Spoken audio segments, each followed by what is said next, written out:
our workshop. We worked this morning, worked this afternoon, talking about some of the barriers, how difficult it can be, but also I think reflecting on some of what Mick Wald was saying this morning in terms of where, as practitioners, we kind of think we're doing it, but actually the clients that we're working with and the people that we're working with don't feel that at all.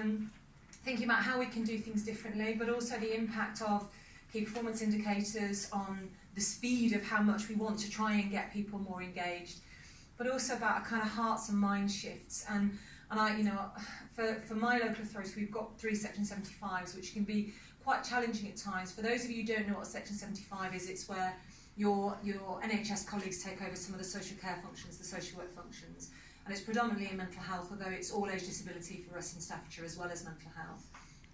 And I said, if you're, you know, pardon the vernacular, but the opportunity to be a social work terrorist within your organisation, to have those little conversations, drop those little tiny social work bombs in terms of this is what we think could be being done differently, where people feel there's a preponderance of an NHS agenda.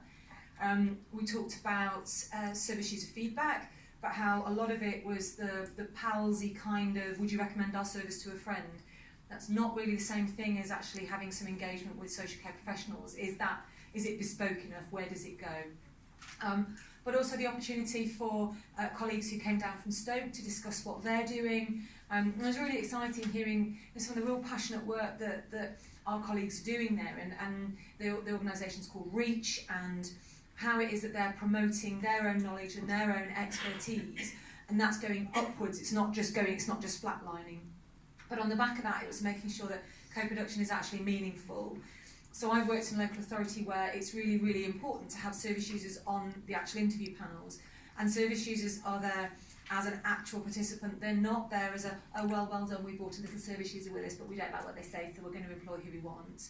You know, and that's been really, really key. And actually seeing the people that we're working with as our genuine partners, and having to get that mind shift that we're not doing too, that we're working with, that was our kind of biggest thing that we were trying to get out there, really. Thank you.